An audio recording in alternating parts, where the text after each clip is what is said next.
mualaf bukan. Hmm. Ya saling bertanya atau pengen tahu itu kan nggak salah ya Pak ya. Nggak salah, iya. Boleh Bukan kalau banyak kalau mbak banyak yang kalau hujat. kalau mbaknya mau bertanya boleh gitu. Udah banyak yang hujat aku nggak kuat. Biarin aja mbak. Mau saya tutup komentarnya nggak? Iya ditutup aja. Komentarnya ditutup aja baik. Sementara saya tutup komentar ya teman-temannya. Demi keamanan dan kenyamanan ya. Pengaturan komentar ditutup.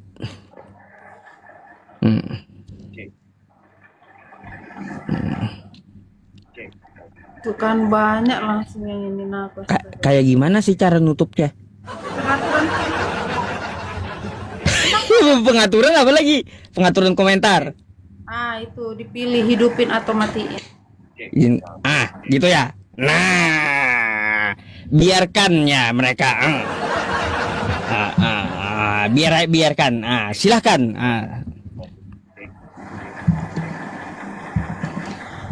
Aduh, apa ya? Setiap udah naik gini jadi bingung karena udah dibully duluan. Enggak apa-apa. Apa yang perlu dipertanyakan silakan. Apa sih cara ngomongnya nggak ini aku. Maksudnya Enggak gini, apa-apa. coba Pak Ustadz sharing duluan gitu. Nanti biar tahu cara. Kalau Anda mau sharing nih ya, Mbak ya. Di dalam agama Islam itu bukanlah agama yang baru gitu. Agama Islam ini adalah agama yang meneruskan ajaran dari para nabi terdahulu. Contoh Nabi Abraham, Musa, terus nabi-nabi yang diutus kepada Bani Israel, termasuk meneruskan ajaran dari Yesus itu sendiri gitu. Kenapa saya bilang begitu? Coba kalau kita melihat di Bible Anda, di Ulangan 6 nomor 4, di situ tertulis, "Hai Bani Israel." Kata di kitab Nabi Musa tuh ya, Tuhan Allah kita, Tuhan itu Esa. Lalu Yesus mengutip perkataan itu dalam Markus. "Hai Bani Israel, Tuhan Allah kita, Tuhan itu Esa," kata Yesus. Dan di Islam, Qul huwallahu ahad. Katakanlah Tuhan itu Esa. Tuh.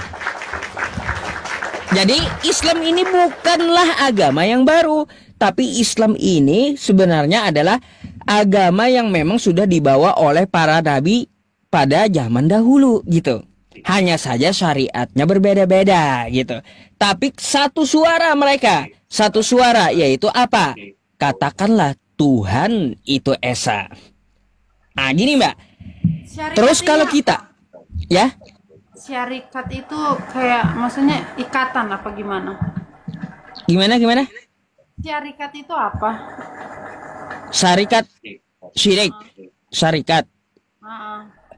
Kalau syirik atau syarikat itu menduakan Tuhan semesta alam. Contoh nyembah patung, tuh berserikat dengan patung. Syirik terhadap Allah gitu. Jadi gitu. Jadi kita nggak boleh menyembah patung. Jadi Mbak ikuti apa yang diajarkan oleh para nabi terdahulu. Saya bisa bukakan kepada Anda ya, dari kitab Anda sampai kitab saya, agama Islam. Satu dulu yang kita pegang ya, apa itu? Ajaran para nabi terdahulu sampai hari ini seperti apa tentang masalah Tuhan. 1. Abraham Tuhannya kagak kelihatan, betul? Tuh. Nabi Musa Tuhannya kagak kelihatan, betul? Ya. Terus Islam Tuhannya juga kagak kelihatan, betul nggak? Bahkan ya, kalau kita melihat di dalam Keluaran 33 nomor 20 Perjanjian Lama, tidak ada yang dapat melihat wajah Tuhan. Kalau melihat wajah Tuhan, maka dia akan mati. Jadi Tuhan gak bisa dilihat. Lalu apa yang dikatakan oleh Yesus di zaman Yesus? Di zaman Yesus ya Mbak ya, di Yohanes ya, nih saya bukakan aja langsung ya, biar nggak dikira berasumsi gitu. Di Yohanes 5 nomor 37 ya, di situ dikatakan Mbak, di Yohanes 5 itu, Bapa yang mengutus aku, dia yang bersaksi tentang aku, kamu tidak akan dapat melihat rupanya, suaranya pun tidak akan dapat kau dengar. Nih, saya bukakan buat Mbaknya. Nah, Anda perhatikan di sini.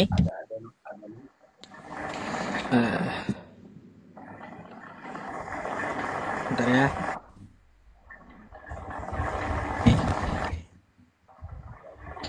Nah, Mbak. Nih, Yohanes 5 nomor 37. Apa yang dikatakan oleh Yesus? Bapa yang mengutus aku, dialah yang bersaksi tentang aku. Kamu tidak akan pernah mendengar suaranya, rupanya pun tidak pernah kau lihat.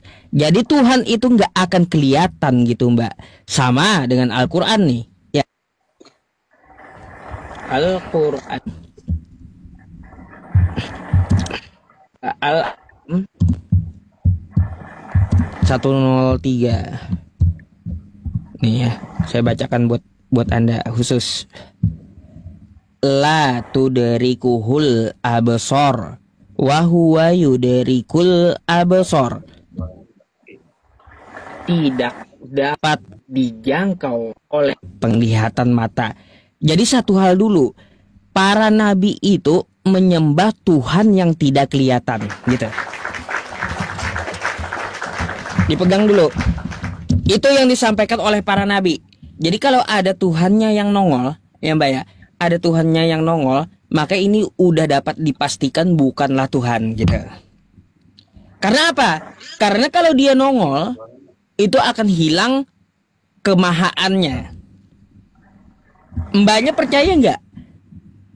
Yang namanya Tuhan itu maha adil. Percaya kan maha adil kan? Kalau Tuhannya nongol di abad pertama, habis itu yang lihat cuma satu kampung.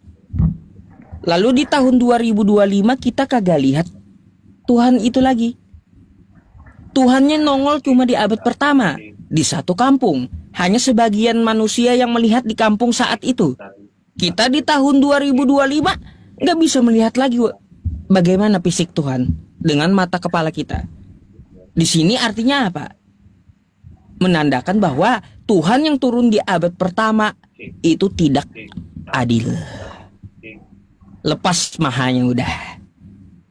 Artinya apa? Kalau sudah tidak adil, itu bukanlah sifat Tuhan. Yang namanya Tuhan itu Mbak maha adil kepada seluruh makhluknya. Saya Islam, Mbaknya Kristen. Kan kayak gitu. Nah, kita tetap sama-sama diberi napas gitu.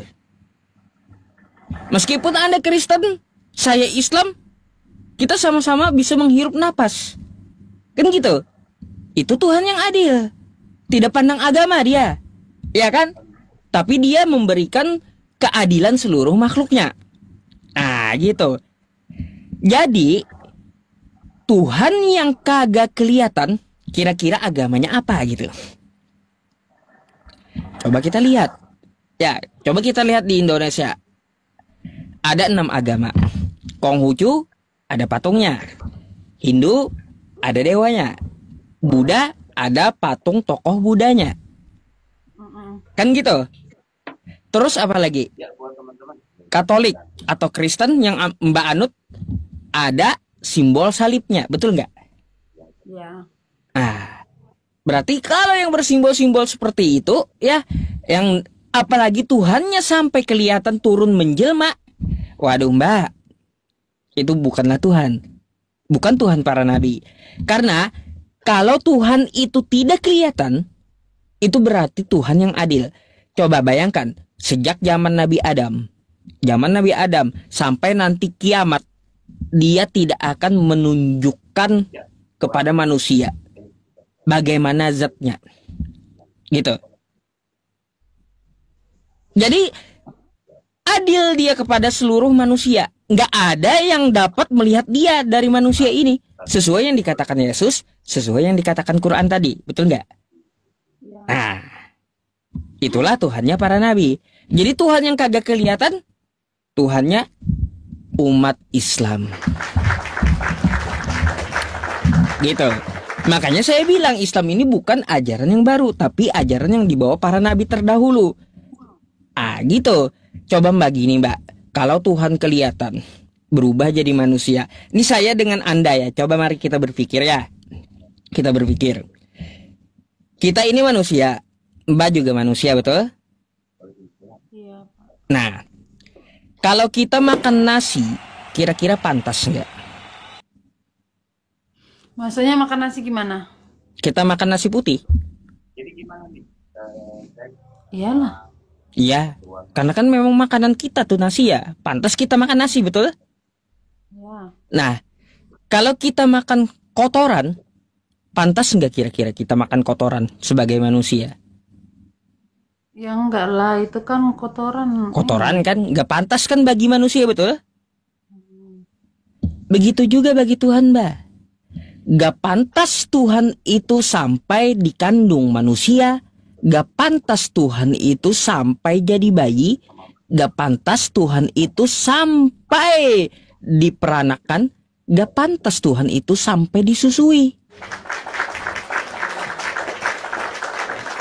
Bagi kita yang manusia aja ada yang tidak pantas bagi kita. Apalagi bagi Tuhan. Gak pantas Tuhan itu jadi manusia. Gitu. Itu dulu yang Anda pegang. Gak pantas dia sama dengan makhluknya gitu.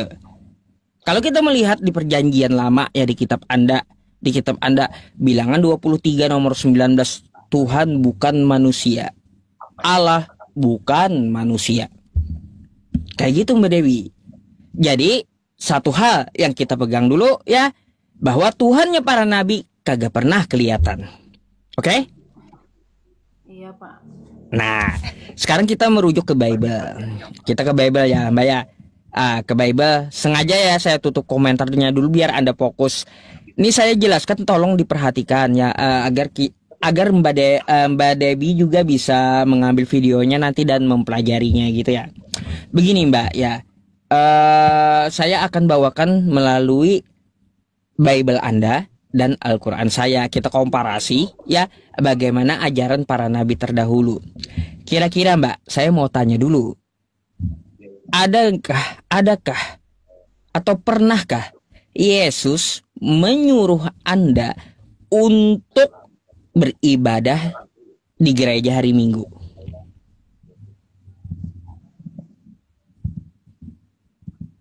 Iya kan, untuk namanya umat Kristiani ibadahnya itu setiap hari Minggu. Sama Nah, kayak Bapak kan setiap hari Jumat diwajibkan. iya, Nah, kalau saya kan ada perintahnya Mbak. Hari Jumat iya. itu ada perintahnya. Quran surah Al-Jumu'ah namanya. Ya ayyuhalladzina amanu idza nudiya lis-sholati min yaumil jumu'ati fas'au ila dzikrillahi wa dzarul bai'.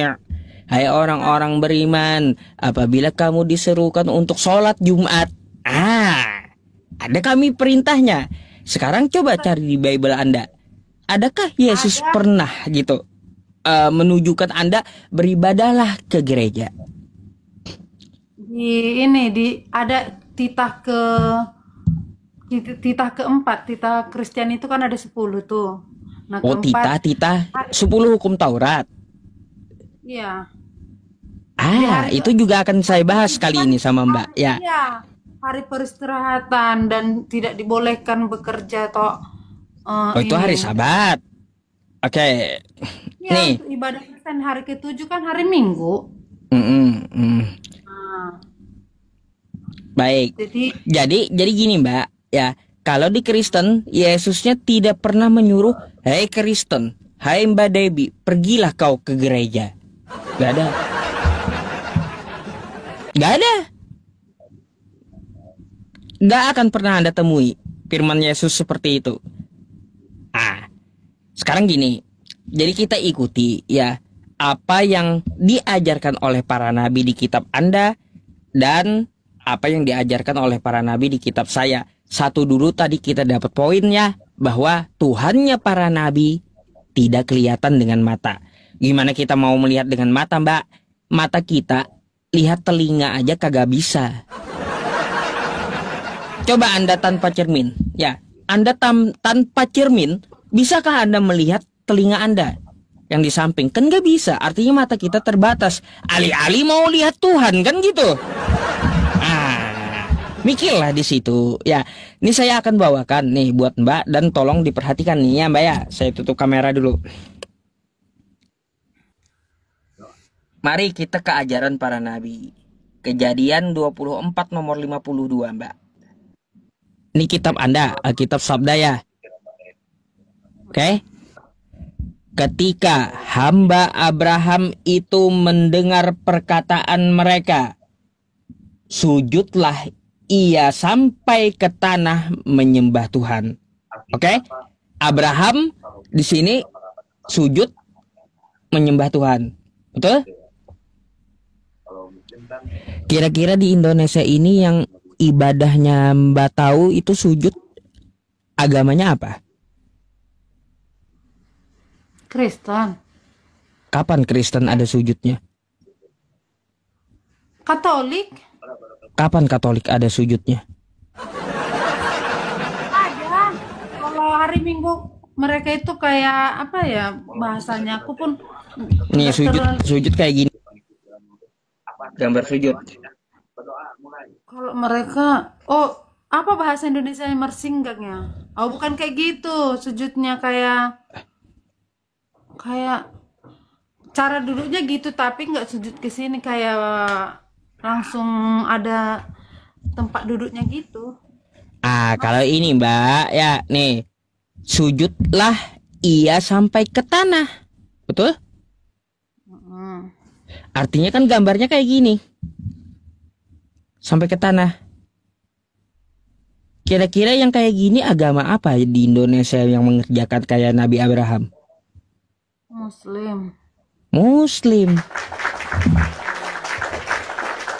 Muslimnya mengerjakan gitu. Ini ayatnya ya. Di Al-Quran kami juga ada. Nih. Ibrahim 40. Saya bukakan buat mbaknya. Ibrahim 40. Nih saya khususkan buat Mbak, gak apa-apa malam ini. Sabar ya Mbak ya. Ya nggak apa-apa. Nih. Ibrahim 40. Nah, ini Mbak ya, kalau kita lihat Rabbi ja'alni muqimas shalah wa min dzurriyyati rabbana wa taqabbal du'a. Ya Tuhanku, jadikanlah aku orang yang tetap melaksanakan sholat. Kita tahu di dalam sholat itu ada sujud kan? Seperti gambar yang tadi, betul nggak? Iya. Gambar sujud tadi. Makanya di Al-Quran dan Abraham sujud kayak gini. Ini lanjut ya Mbak ya. Kita ke Nabi Musa lagi ya. Nabi Musa, saya ambil dulu di kitab Anda nih tentang Nabi Musa. Nabi Musa di kitab Anda dulu saya ambil. Di kitab Anda saya ambil ya. Nih Kejadian 34 nomor 8. Kejadian Keluaran. Nih. Keluaran 34 Alkitab Sabdaya. Keluaran 34 nomor 8.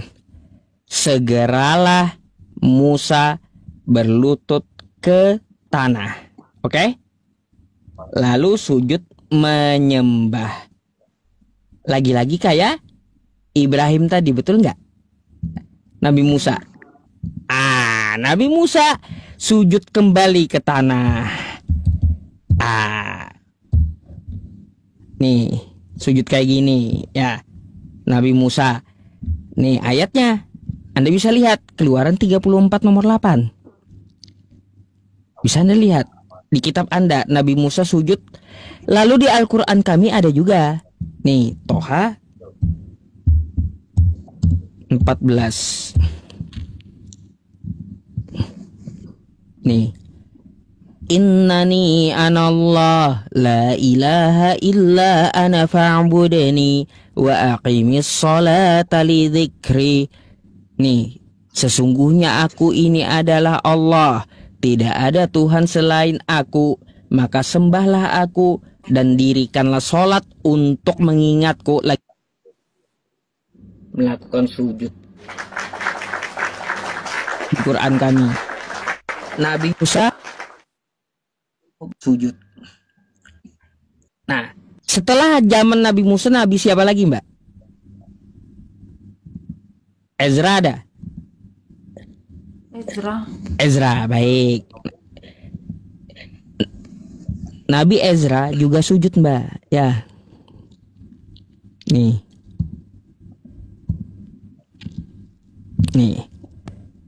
Lalu Ezra memuji Tuhan Allah yang Maha Besar, dan semua orang menyambut dengan amin, amin, sambil mengangkat tangan.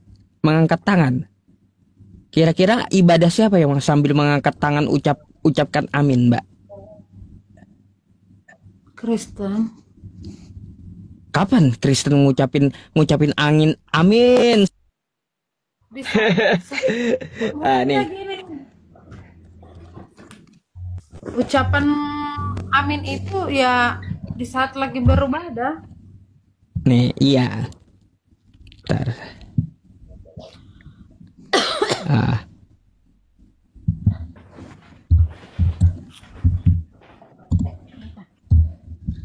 Nih, Mbak.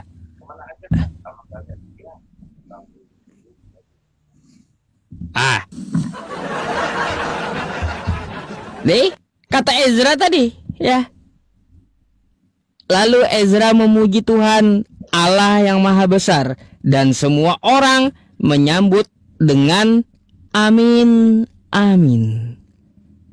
Kalau kami di masjid kan Mbak mungkin biasa ya lihat orang sholat ya. Kalaunya saya baca kayak gini kan, Bismillahirrahmanirrahim, Alhamdulillahi Rabbil Alamin, Ar-Rahmanirrahim, Maliki Yaumiddin, Iyyaka na'budu wa iyyaka nasta'in, Ihdinas siratal mustaqim, Siratal ladzina an'amta 'alaihim, Ghairil maghdubi 'alaihim waladdallin. Amin. Kayak gini di masjid tuh. Ini ajaran para nabi nih. Ajaran para nabi di kitab Anda. Ajaran para nabi di kitab Anda. Kayak gini, angkat tangan sambil amin, amin. Habis itu ya ke zaman Daud. Nabi Daud pun juga sujud nih, Mbak. Saya kasih ya ada ayat. Ya. Nih.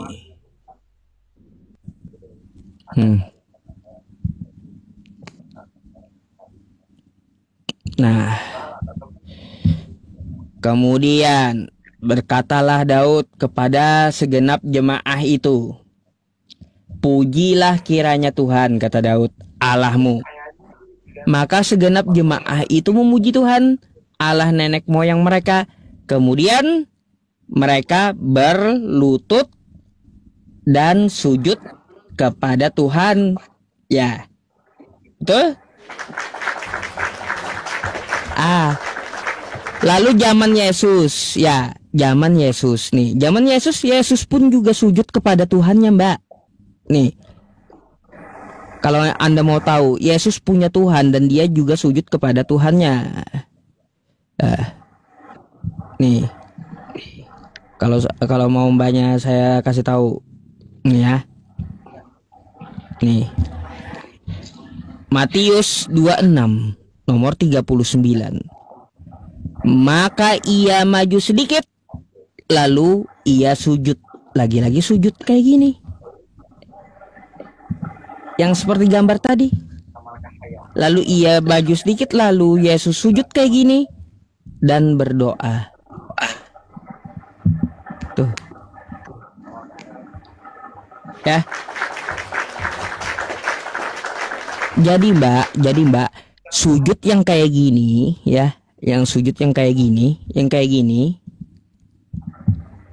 ini udah diajarkan oleh para nabi terdahulu. Kira-kira di Indonesia yang sujudnya kayak gini agamanya apa? Islam. Islam. Jadi ya dapat kita ketahui, kita tarik simpul gitu. Tarik simpul dari kitab Anda maupun kitab saya bahwa para nabi itu mengajarkan hal yang sama. Yaitu apa? Sujud.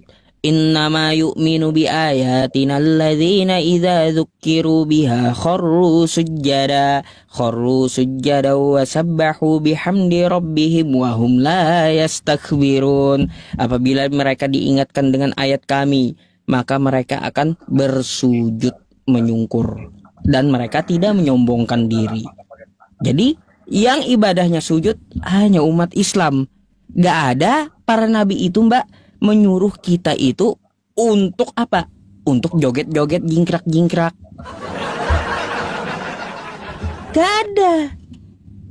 Selama ini Anda ibadahnya boleh saya tanya, mohon maaf kayak gimana gitu? Enggak kayak gitu kan, Kristen itu banyak ya Pak ya. Kalau saya HKBP nggak ada yang jingkrak-jingkrak sih. Ada sebagian yang jingkrak-jingkrak ya, yang kita lihat di video-video video-video di sosial media gitu kan gitu. Jadi kita tarik aja yang disembah para nabi prakteknya sujud, Tuhannya kagak kelihatan dan Tuhannya esa. Nah, tuh 3 hal itu yang perlu Anda pegang kalau Anda ingin ke jalan yang benar. Jadi Tuhannya kagak pernah kelihatan. Terus cara praktek ibadahnya sujud dan Tuhannya itu esa. Bukan 3 dalam 1. Sejak kapan Yesus mengatakan, "Hai Bani Israel, Tuhan Allah kita 3 dalam 1." Kapan? Gak ada Yesus ngomong kayak gitu. Gak ada. Jadi kira-kira apa yang Anda mau tanyakan gitu Mbak? Sebenarnya masih banyak, cuman waktunya nih. Nggak apa-apa, biarin aja kan sepi juga, cuma kita berdua cie.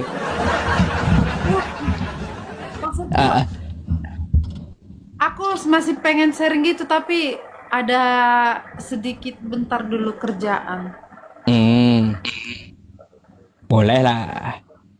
Nanti kalau di request naik, dinaikin ya. Iya boleh. Tadi nanti videonya dapat Anda ambil di channel saya, Pusat Debat Agama, dan silahkan dipelajari. Nanti saya kirimkan gitu ya linknya. Saya izin follow dulu Anda dan Anda tolong follow saya. Nanti saya kirimkan link YouTube saya agar Anda dapat mengulang video tersebut, oke? Iya. Iya. Pak Ustadz. Sama-sama ya. Sip. Semangat cari kebenaran. Iya, selamat malam.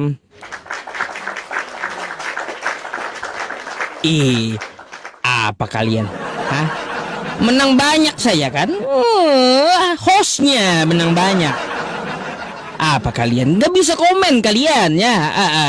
Gak bisa komen kalian sama saya ya? Menang banyak saya ya.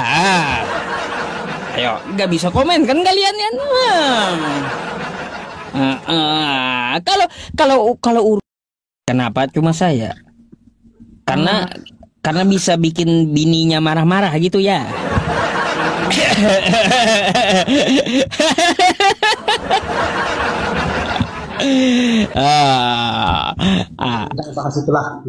Jangan ke situ ya. Ya sudah, kita bahas ke pembahasan agama aja. Apa? Ayo. Oke. Cuma ada 3 poin saja yang saya sampaikan sini Abangku. Apa tuh? Yang pertama, masalah debat dengan siapa tadi yang saya ikuti, dengan Abah Yosef. Itu abang Yose turun tadi itu maksudnya diturun atau diturunkan? Itu pelanggaran dia, kena pelanggaran dari TikTok itu. Langsung dimatikan TikTok dia. Dihapus TikTok. Hmm. Makanya dia nggak ada lab lagi kan itu. Pelanggaran dia itu. Saya kira abang Yusuf yang kasih turun tadi. Enggak, PK itu nggak bisa saya kasih turun, kasih tendang musuhnya nggak bisa. Oh, gitu ya. Mm-mm. Yang kedua, dari tadi bang, mungkin saya ada hitung mungkin kurang lebih 50 kali. Abang Yusuf kan pernah bilang, yang Muslim jangan naik. Tetap nongol juga, tetap naik juga. Gitu. Artinya apa bang? Kalau pemikiran saya, ini padahal ini Abang Yusuf sudah kasih tahu bilang, yang Muslim jangan naik. Tapi tetap Muslim yang naik. Itu artinya apa? Menurut saya, mereka tidak paham dengan bahasanya Abang Yusuf. Gitu loh. Terus. Kalau bang saya tinggal bilang jangan naik, ya jangan naik itu saja bang. Gitu. Iya. Lalu apa lagi? Kritik aja semuanya bang, kritik aja gitu. Iya, betul. Satu, artinya gini, saya tuh sukanya bukan kritik tapi saya masukkan saja bang. Jadi buat teman Muslim, ketika abang ini sudah lagi berdebat sama Kristen, jangan naiklah, cukup nonton di bawah saja, gitu. Nonton dan komen saja di bawah, gitu loh maksud saya. Kan mengganggu. Ini kan abang Yusuf kan sementara debat, tapi yang lainnya Muslim. Nah, dan yang terakhir, masukkan ke buat abang Yusuf, ketika Muslim naik ketika abang Yusuf tanya Muslim Kristen, kalau bilang Muslim langsung aja bilang, langsung turun saja gitu, jangan lama-lama. Yang abang Yusuf carikan orang Kristen, nah lawan debatnya gitu loh bang, bukan sampai debat sih. Jadi kayak gini bang ya, di dalam Islam itu punya aturan. Gak bisa kita orang naik langsung Muslim Kristen, Muslim langsung saya turunkan. Itu kurang adab bang, kurang adab. Dalam agama Islam itu ada kayak gini ya, kaidahnya al adabu fauqal ilmi. Adab itu di atas ilmu gitu. Iya. Nah, jadi kalau orang berusaha naik kan kita hargai gitu. Apa yang mau dia sampaikan, kasihlah waktu 1 menit atau 2 menit gitu. Siapa tahu penting kan. Siapa tahu Ustadz Yusuf saya mau naik, tiba-tiba ngajak saya naik haji. Lumayan kan? Iya, hargai juga gitu dia berusaha naik ya, karena kalau kita langsung turunkan, dia naik Ustadz saya Muslim, tok langsung tanpa ngomong diturunkan, kurang adab itu bang. Ada kaidah Islam al adabu fauqal ilmi, adab itu di atas ilmu. Jadi adab dulu diutamakan baru ilmu gitu. Oke, kalau kita berbicara adab bang, kita semua tahu adab. Kalau sudah tahu adab, artinya apa? Kalau dikasih tahu jangan main gitu bang. Itu namanya adab. Itu saran saya. Saya Kristen, saya saran kepada teman-teman Muslim, janganlah naik. Baik saya lihat komentar bilang yang Muslim jangan naik, tapi tidak dengar juga tetap naik. Sungguh nekat itu mereka itu bang.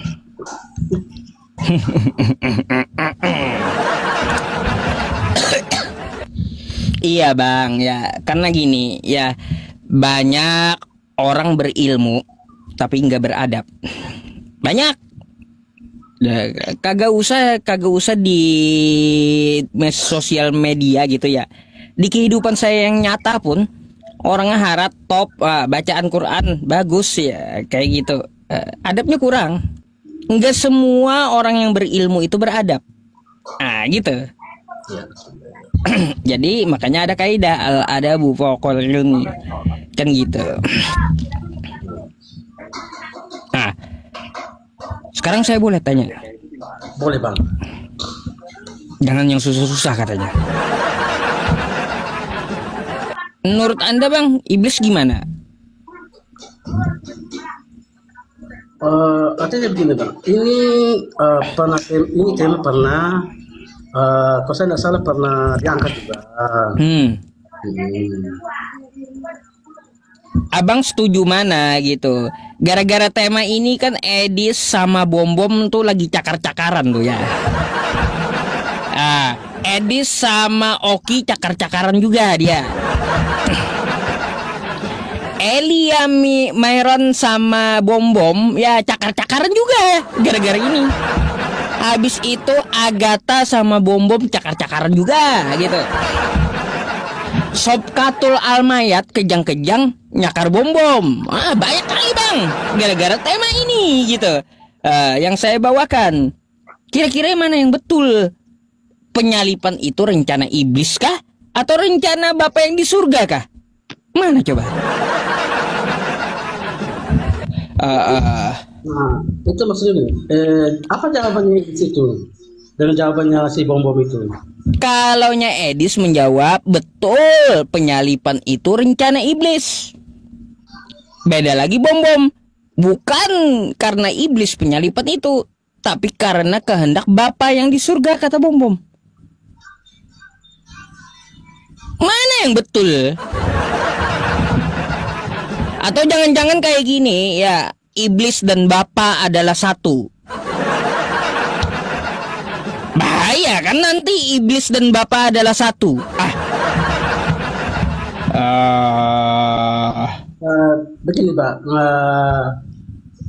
menurut pendapat saya ya masing-masing, artinya Bang Edis jawabannya ya karena iblis, terus Bang Bom Bom bilang ke rencana Tuhan. Cuma saya mau sampaikan pribadi saya di sini, penyaliban itu ya menurut pribadi saya, ini bukan pribadi orang lain, menurut pribadi saya ya tentang rencananya Tuhan, bukan iblis. Dan iblis tidak bisa berkuasa kepada Tuhan. Itu menurut saya bang. Tapi tidak tahu ya menurut yang lain. Sebentar ya, saya mau ucapkan terima kasih dulu sama yang di YouTube, sama Kiai Surah ya. Syukron jazakallah ya Pak ya. Semoga Allah Subhanahu wa taala membalas kebaikan Anda. Itu beli stiker cat $10 Singapura sekitar 129.000. Makasih ya.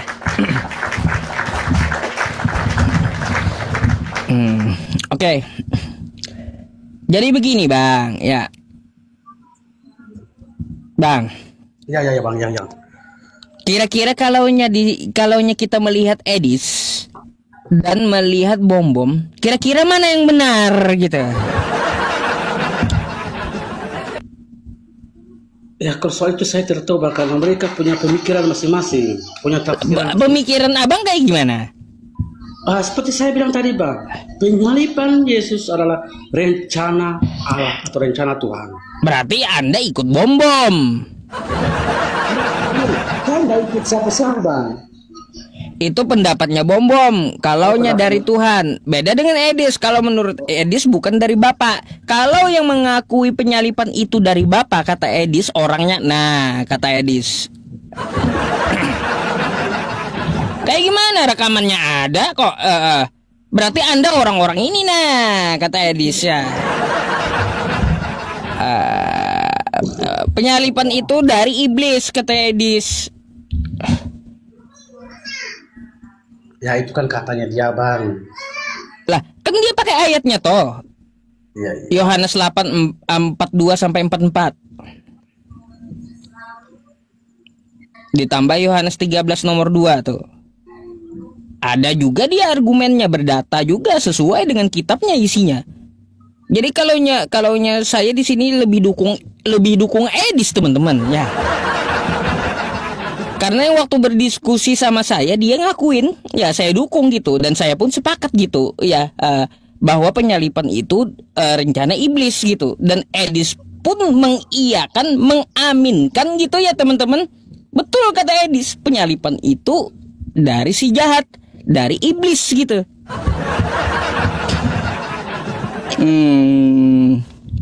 Ya saya ya itu. Ya, saya juga sendiri pusing ini kalau saya mau ikut Oh, yang pusing. Pusing abangnya, pusing. soalnya saya ini orang awam, jadi saya kurang paham dengan isi Alkitab itu. Cuma orang-orang yang paham, yang mengerti, yang tahu itu, Bang. Gak bisa kita imani saja, di antara Edis dan Bom Bom itu pasti ada yang salah. Gak mungkin benar dua-duanya. Paling salah dua-duanya. Gak, Edis dan Bom Bom itu gak akan ada benar dua-duanya. Pasti ada salah satunya yang benar, entah Edis atau Bom Bom. Kan kayak gitu. Atau sekalian kagak bener dua-duanya. Kayak gitu, Bang. Tapi kalaunya saya sih lebih condong kayak gini ya, Edis dan Bom Bom. Ya, mana yang benar? Dua-duanya kagak bener, sama-sama pengikut iblis.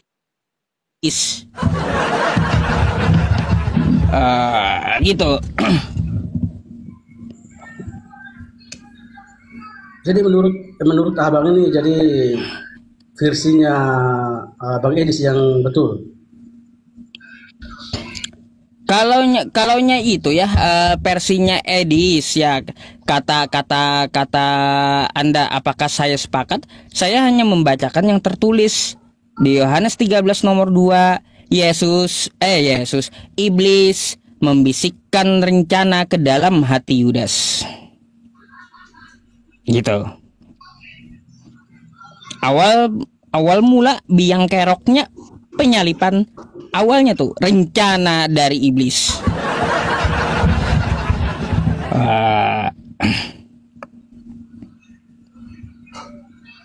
Kok aku yang bingung ya? Iya. Kenapa abangnya bingung? Kenapa Bang Ente jadi bingung? Kenapa? Soalnya gini loh, dua apologet Kristen pemahaman yang berbeda tentang penyaliban. Gitu loh. Ya iya, satu denom, sama-sama Protestan. Sama-sama Protestan, bisa gitu beda paham. Iya. Ya, tapi dulu saya ya itu kan hak ya, udahlah haknya mereka mau percaya siapa gitu. Mau percaya iblisnya, rencananya iblis atau rencananya itu. Bang, bahkan tadi kayaknya ada yang mualaf deh gara-gara ucapan Edis tuh. Ada yang masuk Islam ya kayaknya ya teman-teman gara-gara ucapan Edis. Sampai gitu, Bang. Iya. Iya, ada tadi ya Bang Surya ya, di Bang Juma tadi, gara-gara ucapan Edis. Membingungkan gitu di kekristenan itu. Iya. Oke, Bang, kita kembali ke tema dulu ini. Ya iya, ente kapan sadarnya, Bang? Udah sering kali naik ke tempat saya kagak sadar-sadar juga. Kacau juga ini, Abang. Maksud saya sadarnya bagaimana, Bang? Coba ya, yang saya maksud sadar itu, mari jangan kita menyembah anak orang. Jangan menyembah manusia, jangan.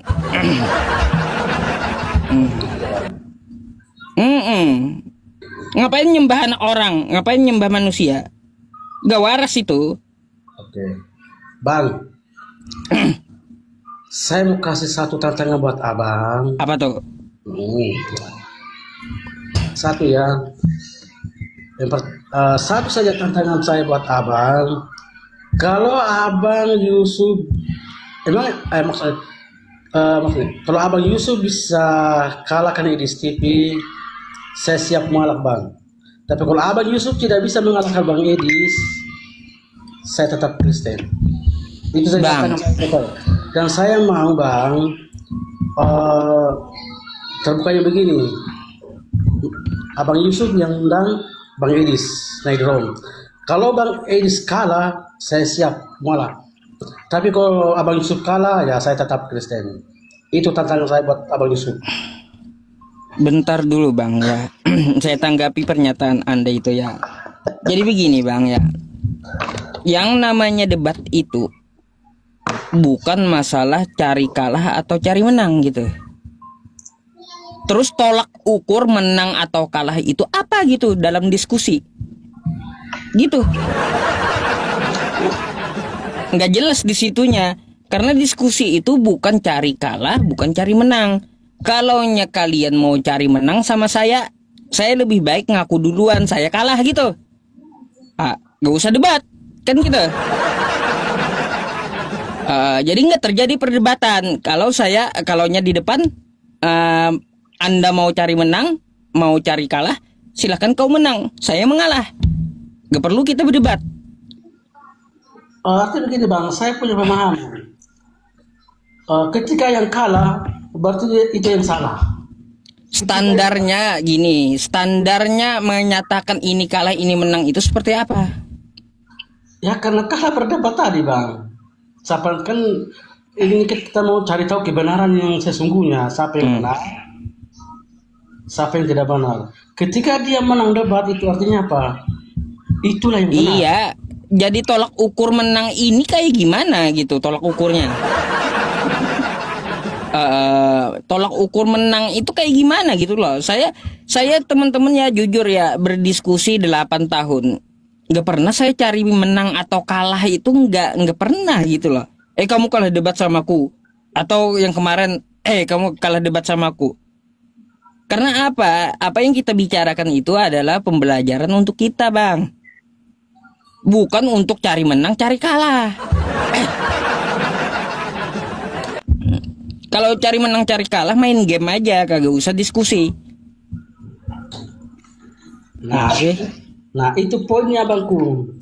Kenapa terjadi di perdebatan? Karena tidak ada yang kalah, tidak ada yang menang, dan semuanya menang. Jadi diskusinya lanjut terus, perdebatannya lanjut terus. Nah, kapan ketika ada yang kalah, pasti akan stop.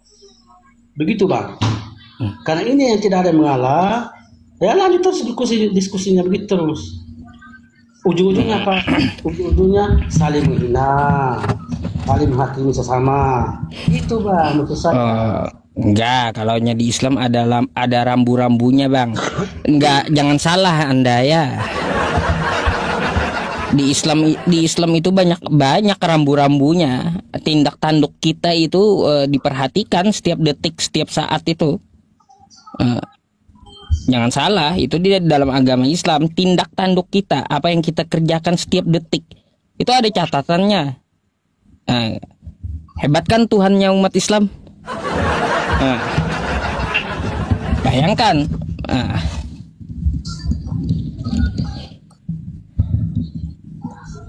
Iya, setiap detik. Kira-kira Bang, Anda mau bertanya apa tentang agama Islam? Begini, saya mau tanya Bang tentang agama Islam. Tapi sebelum ini saya juga minta maaf karena banyak saudara-saudara saya yang Muslim, termasuk saudaranya saya juga Muslim. Tapi di sini saya tidak, artinya saya tidak membuatkan kata-kata saya tersinggung. Jadi saya mau tanya Bang, kira-kira ini saya boleh kita pergi tema dulu? Ya, boleh, dari tema nggak apa-apa. Temanya agama mana antara Kristen dan Islam, agama mana yang paling damai? Baik. Maunya membanding antara Kristen dan Islam, agama mana yang paling damai? Oke? Baik. Sekarang saya mau tanya Abang dulu. Yang menjajah Indonesia agamanya apa? Loh, kok lari ke situ sih Bang? Tanya dulu lah. Saya mau tanya dulu. Yang menjajah Indonesia apa agamanya? Nah, kok ketawa? Saya nanya kan kayak gitu kan, kita mau membanding nih antara Islam dan Kristen. Ya kagak usah jauh-jauh, di negara kita aja, sejarah negara kita. Yang menjajah Indonesia negara apa? Apa agamanya? Ya, setahu saya itu Belanda dengan Bang, Belanda dengan Jepang. Tapi saya, ya apa agamanya Belanda?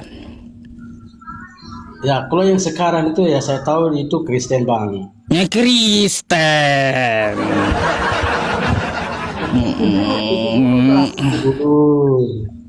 Bang, dari situ aja sudah terjawab pertanyaan Anda.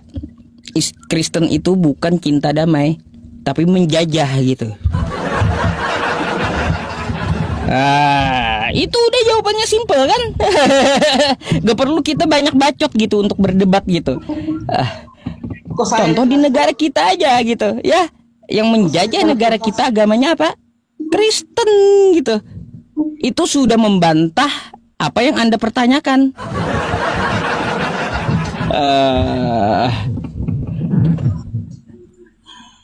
Ujung-ujung masa saya yang kena lagi Pak Ustaz? Ya iya. Kayak gimana ya? Kalau saya itu ya Bang ya, orangnya suka diskusi mirror gitu. Maksudnya mirror itu apa? Mengembalikan pertanyaan kepada yang bertanya. Memang seperti itu saya. Oke, yang di sini yang saya maksud Pak Ustaz bukan masalah terang-terangan. Yang saya maksud sini tentang ajaran damai antara Yesus dan Muhammad, Bang. Nah gitu dong yang jelas. Apa dari tadi ya teman-temannya? Yang jelas kalau berkaitan tentang masalah ajaran Yesus, ajaran Nabi Muhammad, mana yang benar? Nih saya jawab ya. Ajaran Yesus ya, ajaran Yesus. Ajaran Nabi Muhammad, dua-duanya benar. Dua-duanya benar. Oke? Nabi Isa atau Yesus ya, dan Nabi Muhammad, siapa yang benar? Mereka semua orang benar. Tapi ya, tunggu dulu, saya jelaskan dulu. Kalau merujuk di Al-Quran saya tentang masalah Yesus, atau di dalam kitab Anda, Yesus di Lukas 4 nomor 8 itu mengatakan, sembahlah Allah, kepada Dia saja engkau berbakti. Ini orang benar ini, menyuruh menyembah kepada Tuhan pencipta langit dan bumi. Yesus itu orang benar. Terus di Islam, innani anallah la ilaha illa ana fa'budani wa aqimis sholata li dzikri. Sesungguhnya aku ini adalah Allah, tidak ada Tuhan selain aku, maka sembahlah aku. Kayak gitu. Itu Yesus udah mencontohkan, kan kayak gitu Bang. Ya, oke. Nah, itu kalau jadi menurut pemahaman Abang ini artinya kedua-duanya mengajarkan kedamaian gitu. Kedua-duanya benar, ajaran Nabi Muhammad dengan ajaran Yesus. Yesus juga berkata seperti apa? Seperti yang ada di dalam Al-Quran kami itu. Ya. Kemana Bang? Ya. Tunggu Bang.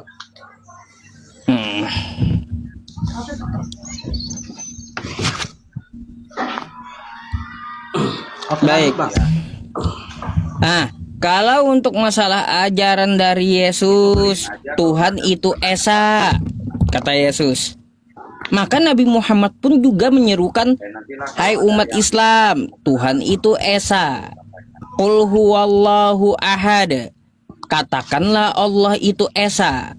Sama dengan yang diteriakkan oleh Yesus.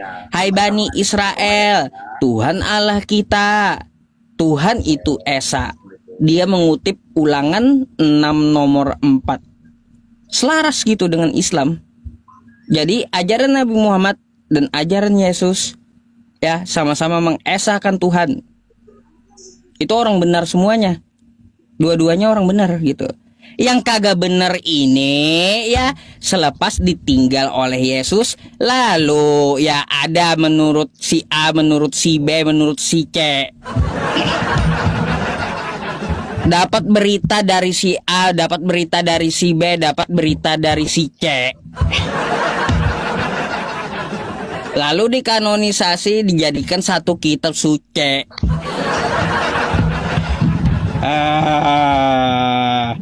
Kayak gimana?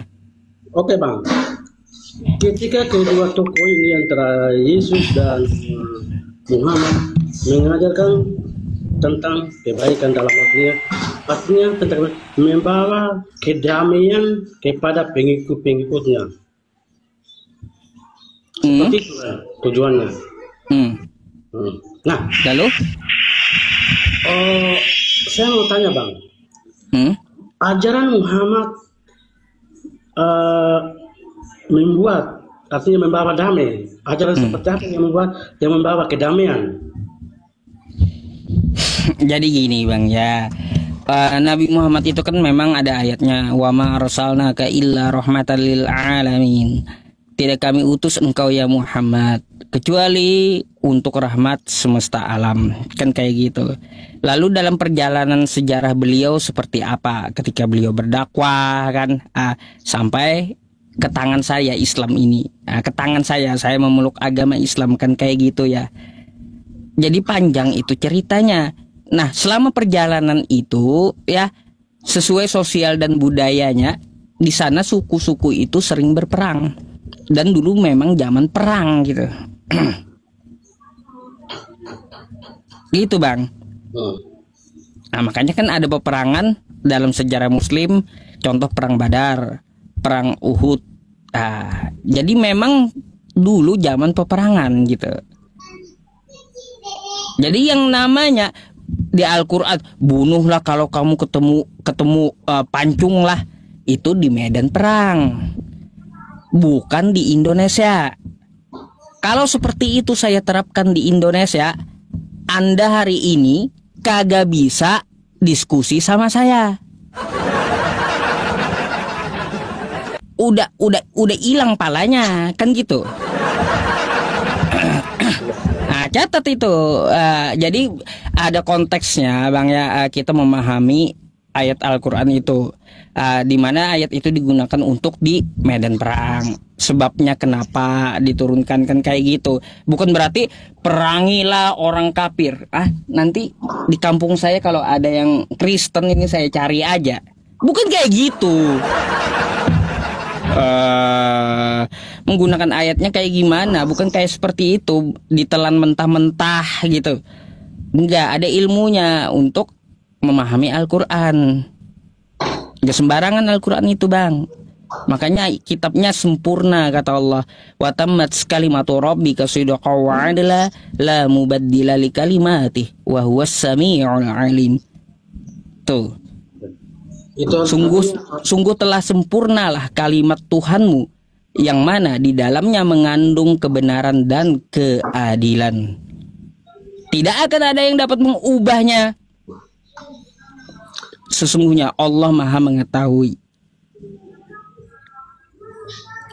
Itu artinya ajaran Nabi Muhammad itu ajaran membawa damai dan ajaran yang baik, begitu maksud abang?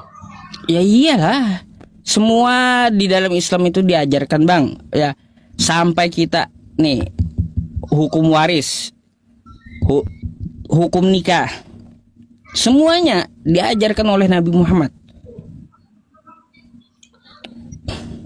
Oke bang, tapi ada di satu ayat di dalam Al-Quran, saya pernah saya baca-baca, karena tetangga saya juga yang orang Muslim, saya baca, terdapat satu ayat bang, yaitu di surat kalau saya tidak salah Al-Anfal yang ke-5 bang. Bang, abang Yusuf terangkan atau jelaskan dulu bang, supaya saya bisa paham itu. Kalau menurut pemahaman Anda secara paham Anda kayak gimana tuh? Ya, dalam gini, maksudnya waktu Anda membaca terjemahannya, apa yang ada di benak Anda? Pembahasan saya begini, saya bilang kok bisa ya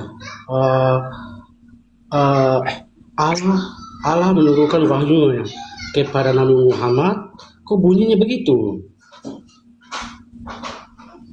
Al-Anfal Ya, ayat 55. Al-Anfal 55, inna syarrad dawabi 'indallahi alladzina kafaru fahum la yu'minun. Sesungguhnya binatang yang paling buruk di sisi Allah, makhluk yang paling buruk di sisi Allah ialah orang-orang kafir karena mereka tidak beriman. Apa itu?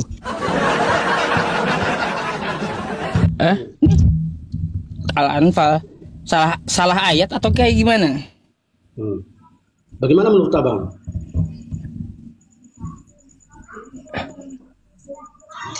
Ya ada apa? Di sini menceritakan tentang orang kafir, Bang. Ya. Kenapa dengan ini? Artinya saya mau tanya Bang, artinya bagaimana tanggapannya si Abang tentang ayat itu? Ini sesungguhnya binatang atau makhluk yang paling buruk di sisi Allah ialah orang-orang kafir karena karena mereka itu tidak beriman. Oke? Baik, saya jelaskan. Begini Pak ya.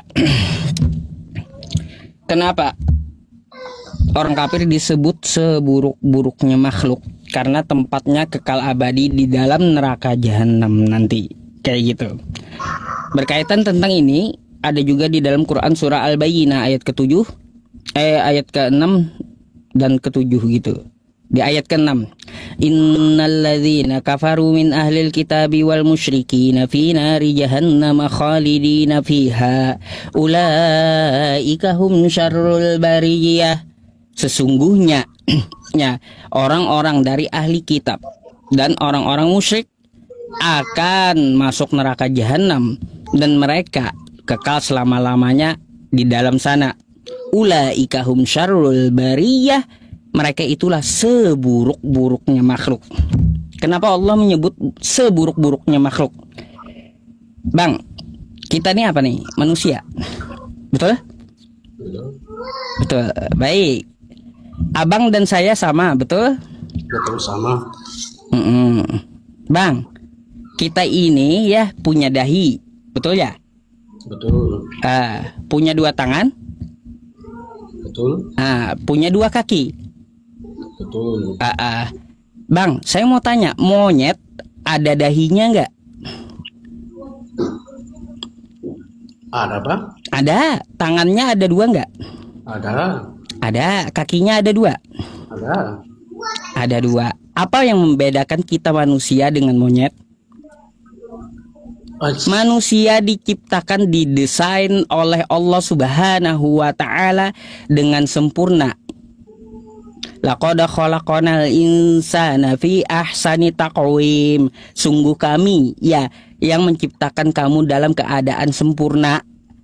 Tuh, bisa ruku dengan tangan kita, bisa sujud dengan dahi kita. Kayak gitu. Ada lebihnya daripada si monyet. Ini ya diperintahkan untuk sujud, ya untuk sujud, untuk menyembah Tuhan, tapi kagak mau sujud. Berarti dia lebih buruk daripada monyet.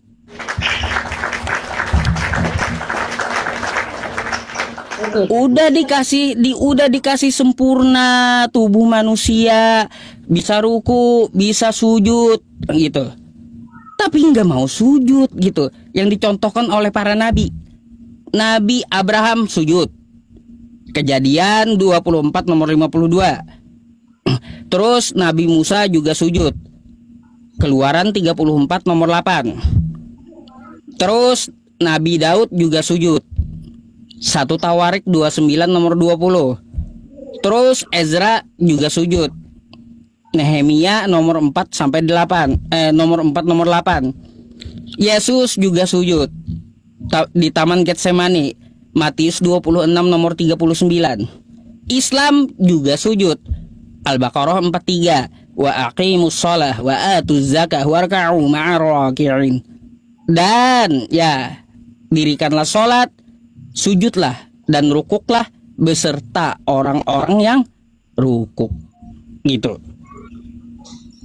Kita ini sempurna diciptakan. Dahi ada, tangan ada, kaki ada. Gak beda dengan monyet.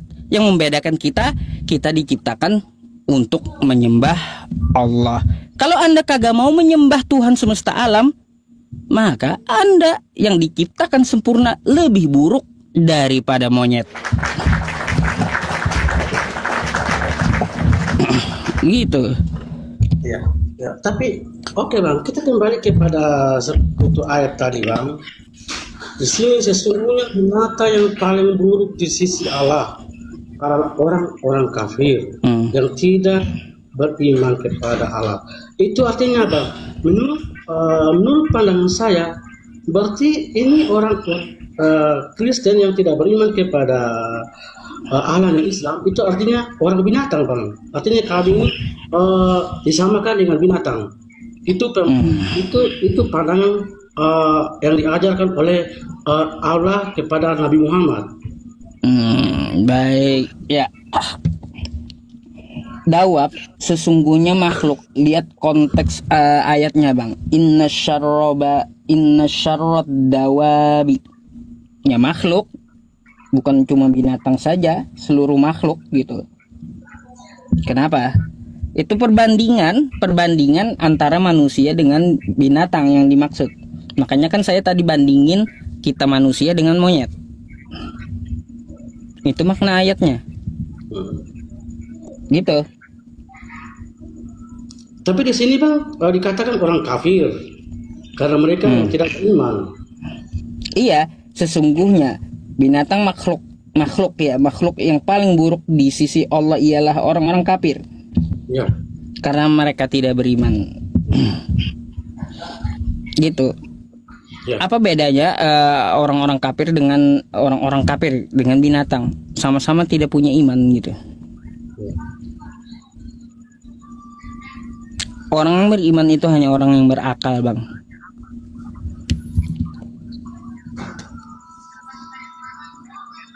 Oke. Jelas? Ya itulah Bang ya. Allah Subhanahu wa Ta'ala dengan tegas di dalam Al-Quran itu, ya Al-Quran saya Bang, ya memang pahit gitu. Ya memang pahit. Anda terima gitu. Sesungguhnya ya makhluk yang paling buruk ialah orang-orang kafir yang tidak beriman. Atau itu Al-Quran saya, bukan gini Bang ya. Kosakata kafir itu Anda tahu nggak sih? Kenapa? Kosakata kafir Anda tahu nggak? Saya tahu Bang, kafir artinya orang-orang yang tidak percaya dan tidak menyembah Allah Islam Bang. Itu disebut kafir.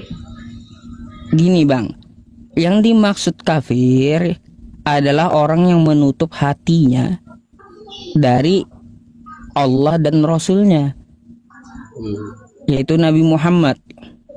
Yang namanya menutup bisa lagi, mungkin insya Allah bisa terbuka gitu. Iftah gitu, gak selamanya tertutup. Makanya gunakan akal gitu. Untuk apa? Untuk mencerna. Di Al-Quran kami Bang, orang kafir itu disebut sumum bukmun umyun fahum la yarji'un. Mereka buta tuli bisu. Gitu. Tentang masalah ayat-ayat Allah, buta tuli bisu. Bayangkan. Ya, jadi kalaunya untuk masalah sesungguhnya binatang makhluk yang paling buruk di sisi Allah ialah orang-orang kafir karena mereka tidak beriman. Makanya saya banding Bang ya. Saya banding tadi kita manusia dengan monyet gitu. Berarti kalau Abang Yusuf bandingkan itu berarti sama saja kami ini monyet loh kalau begitu. Kan kan abang Yusuf kan biasa muslim kan panggil orang kafir, orang Kristen kan biasa orang kafir, orang kafir. Berarti kami ini disamakan dengan binatang yang yang tidak mau menyembah Allahnya orang Islam. Bang, itu berlaku ketika di hari pembalasan Allah Subhanahu wa taala. Kayak gitu. Selama kita di dunia ya, kita sama. Saya dan Anda manusia sama gitu. Derajat ya sama. Manusia juga punya mata, punya kaki gitu. Kan kayak gitu. Tetapi ketika kita sudah meninggal lalu berhadapan dengan Tuhan kita, nah di situ yang tidak beriman, yang kafir, maka dia sangat buruk. Itu bang. Kalau kita masih punya kesempatan untuk hidup, untuk bernapas, maka bertaubatlah. Masih kita bisa mengubah gitu. Gitu bang. Bukan berarti takdir Allah itu ada takdir dua ya, yang dapat diubah, dan yang udah tetap. Contoh yang udah tetap kayak gimana? Kullu nafsin dha'iqatul maut. Setiap manusia pasti akan merasakan mati. Kan kayak gitu. Ada juga yang sudah dicatatkan Allah tapi kita bisa mengubahnya. Sesuai Quran surah Ar-Ra'd ayat 11. Gitu bang. Bukan berarti selama di dunia ini Anda dianggap oleh Allah paling buruk di muka bumi. Enggak. Siapa tahu Anda ya membuka hatinya ya menerima Allah Subhanahu wa taala sebagai Tuhannya, maka wa yudkhilakum jannatin tajri min tahtihal anhar, maka Allah akan membalas Anda, menempatkan Anda di tempat derajat yang tinggi dan di dalam surga yang mengalir sungai-sungai di bawahnya. Terus kayak gitu. Terus bagaimana Pak? Terus bagaimana Pak Ustaz dengan penjelasan dengan surat At-Taubah ayat 29? Itu lagi. Iya. Surat At-Taubah ayat 29. Abang paham gak itu tentang perang apa bang? Kenapa? Coba Anda buka.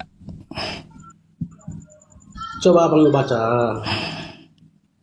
Qatilul ladzina la yu'minuna billahi wala bil yaumil akhir wala yuharrimuna ma harramallah wa rasulahu. Apa ini? Bentar. Ma harramallahu wa rasuluhu wala yadinuna dinal haq minal ladzina utul kitaba hatta yu'tul jizyata an yadin wa hum sagirun. Perangilah perang bang. Ya. Lanjut bang. Lagi-lagi kita zaman perang atau bukan ini? Bukan. Iya, tapi itu kan perintahnya Allah bang. Iya, perintahnya berlaku pada saat itu. Kalau perintah berlaku saat itu, artinya saya kira perintah itu berlaku untuk selamanya bang. Loh, ada ayat lain. Allah Subhanahu wa taala menurunkan ayat tentang masalah sosial kehidupan bang. Al-Mumtahanah ayat 8. La yanhakumullahu 'anil ladzina lam yuqatilukum fid din. Tuh.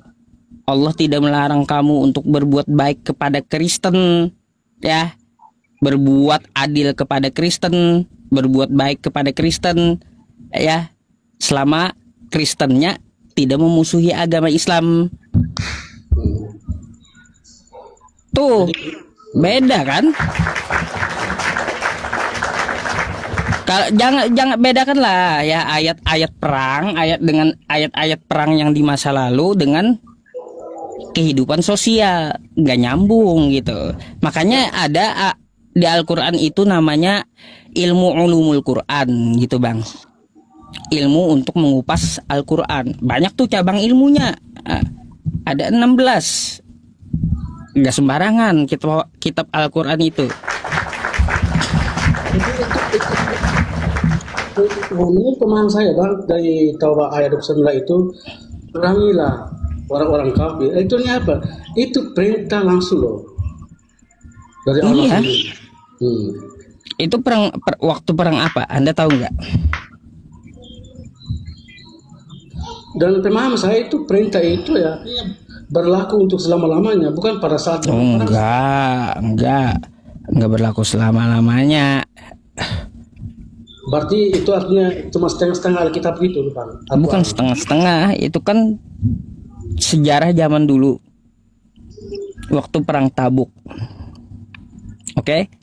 Lalu ayat perang apakah digunakan untuk dalam sosialita atau kita dalam keadaan damai? Enggak. Ayat tersebut tetap disimpan, enggak dihapus. Nah, tapi kalau ke depannya nanti ada terjadi peperangan, orang bisa gitu. Orang bisa mengambil dari cara Islam berperang. Berarti bukan pas saya seperti saya bilang tadi untuk selamanya gitu. Kan Kenapa?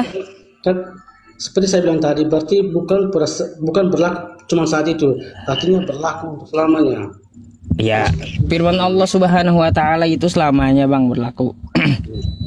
Tapi berlaku selamanya, tapi digunakan atau tidak, kan kayak gitu. Nah, jadi pilih digunakan atau tidak. Masa ayat perang Anda bawa ke kampung? Itu kan wajib, Pak. Itu kan Kalau ayat perang kan kita punya TNI, ya kan kayak gitu. TNI tugasnya. Nah, kayak gimana sih umat Islam itu mengikuti apa pemerintah? Ya ayyuhalladzina amanu. Ya. Di situ dikatakan hai orang-orang beriman, atiiullah wa atiiur rasul. Oke, ini yang pertanyaan saya yang terakhir. Apa tuh? Mengenai tentang bagaimana tanggapan Pak Ustaz mengenai tentang surat Al-Maidah nomor 51. Kenapa pula? Pemahaman Anda apa emang situ? Ya, itu pemahaman saya itu ya begitu. Jadi bagaimana? Saya mau tanya bagaimana pemahamannya Abang Yusuf? Al-Maidah 51. Al-Maidah 51. Ya ayyuhalladzina amanu la tattakhidul yahuda wan nasara auliya. Terus kenapa Bang dengan ini? Coba jelaskan bahasa Indonesianya, Bang. Hai orang-orang yang beriman, janganlah kamu mengambil orang-orang Yahudi dan Nasrani menjadi pemimpinmu. Sebagian mereka adalah pemimpin bagi sebagian yang lain. Kenapa? Terus bagaimana pemahamannya Abang Yusuf? Iya, kalau kita di mayoritas Islam, pilihlah yang Islam. Gitu. Kecuali kita di mayoritas yang ya saya ibaratnya ke Amerika mayoritas Kristen. Tapi disuruh memilih di antara kedua orang yang Kristen sebagai calon presiden. Ya, apakah saya harus memilih? Saya akan membanding yang mana lebih kecil mudaratnya gitu dari kelakuan mereka. Kayak gitu, Bang. Ada aturan Islam itu. Makanya diatur semuanya. Oke, Bang. Itu apa yang saya utarakan tadi adalah itulah ajaran yang diturunkan oleh Allah kepada Nabi Muhammad. Jadi kesimpulan bagi saya, topik tadi adalah damai. Jadi kesimpulan saya bagi saya tidak ada kedamaian, Pak, dalam ketiga topik tadi menurut saya. Nah, saya akan banding, Pak, dengan kitab saya tentang kedamaian. Artinya begini, Abang Yusuf baca di Matius 22 ayat ke-39. Coba Abang Yusuf baca Matius 22 ayat 39. Apa katanya? Kasihilah sesamamu manusia seperti dirimu sendiri. Lalu gimana, Bang? Lalu gimana dengan Lukas 19:27? Coba. Nah, kita jangan lari ke sana dulu, Bang.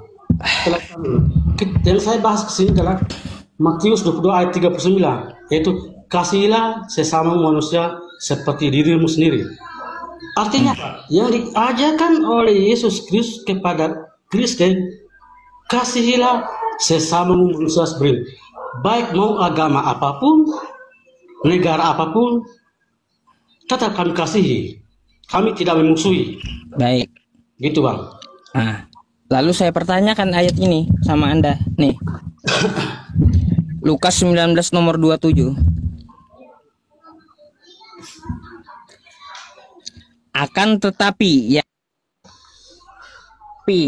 semua teteruku ini yang tidak suka ya, yang tidak suka aku menjadi rajanya, kata Yesus, bawalah mereka kemari dan bunuhilah mereka depan mataku.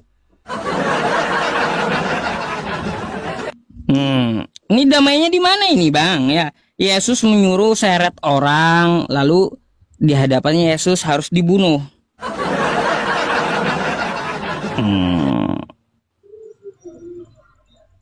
Ini bukan konteks perang loh ya, bukan perang nih, bukan di medan perang.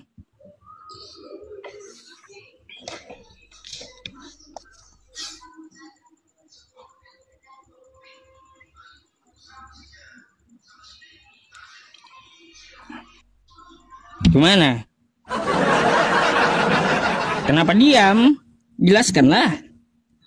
Coba abang baca lagi dulu, soalnya saya kurang konsep jadi. Nih, akan tetapi semua seteruku ini yang tidak suka aku menjadi rajanya, kata Yesus, ya, bawalah mereka kemari dan bunuhlah mereka di depan mataku. Ngeri kali. Ngeri banget ini Yesus. Itu aneh gini Bang, saya mau jelaskan. Itu tentang ayat itu ayat tentang perumpamaan. Ketika orang-orang yang tidak percaya ya, seperti itulah kejadiannya Bang. Perumpamaan apa? Kalau perumpamaan itu perumpamaan uang mina, udah di atasnya dibahas itu.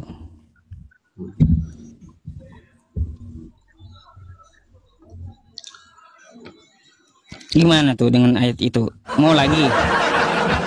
Coba nih saya bukain lagi nih 1 Samuel ya. Nih.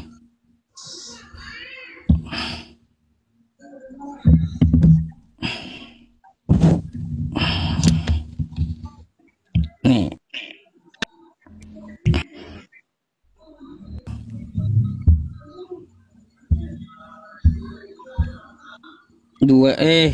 Bentar ya. 2. Bentar dulu. Susah. Bentar ya. Bukain data teman-teman. Ya oke Bang. Biar bapaknya baca gitu ya. Nih.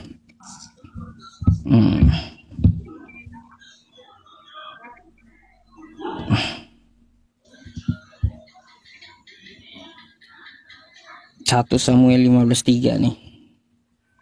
Baca Bang, nih.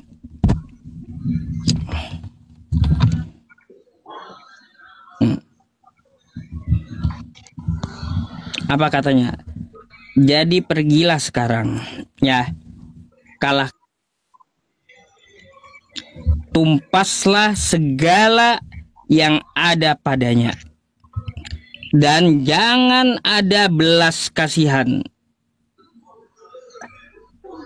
Bunuhlah semuanya, laki-laki maupun perempuan, kanak-kanak maupun anak yang masih menyusu, lembu maupun domba, unta maupun keledai.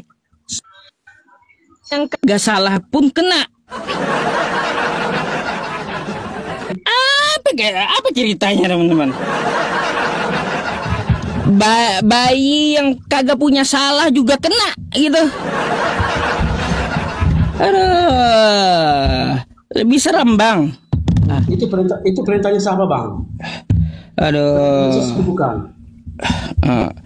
Itu kan di perjanjian lama kitab Anda. Ya, itu perjanjian lama itu kan sebelum Yesus ada, Bang. Nah, lalu gimana? Kata Yesus tadi, seret ke depanku, bunuh depan mataku. Ayo. Yesus udah bilang, aku datang ke muka bumi ini bukan membawa damai, kata Yesus. Aku bukan membawa damai, tetapi aku membawa pedang, kata Yesus. Memangnya pedang buat apa? Kupas bawang. Nggak mungkin Yesus kupas bawang pakai pedang pula.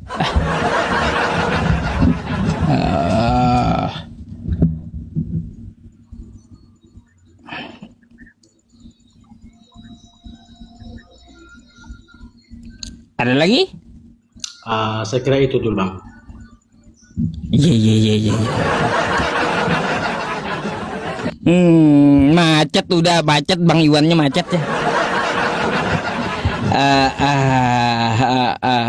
Capek ntar ya. Macet. Oke lah kalau kayak gitu ya. Ya, oke, Bang. Ini sekolah saya itu sudah yang ke-5 kali atau yang ke-6 kali saya naik ke sini. Oke, sebelum saya turun, saya juga terima kasih buat Abah Yusuf yang masih perlu saya ini, artinya kurang paham dengan bahasa agama, tapi tetap Abah Yusuf naikkan saya berterima kasih. Dan buat teman-teman baik Muslim, Kristen, sesungguhnya kita adalah sahabat, teman, apalagi kita ini satu Bhinneka Tunggal Ika. Jadi walaupun kita berbeda-beda, tapi kita tetap satu. Gitu, Bang. Oke. Terima kasih semuanya. Jangan lupa tetap bayar ya. Selamat malam. Terima kasih, Bang. Malam.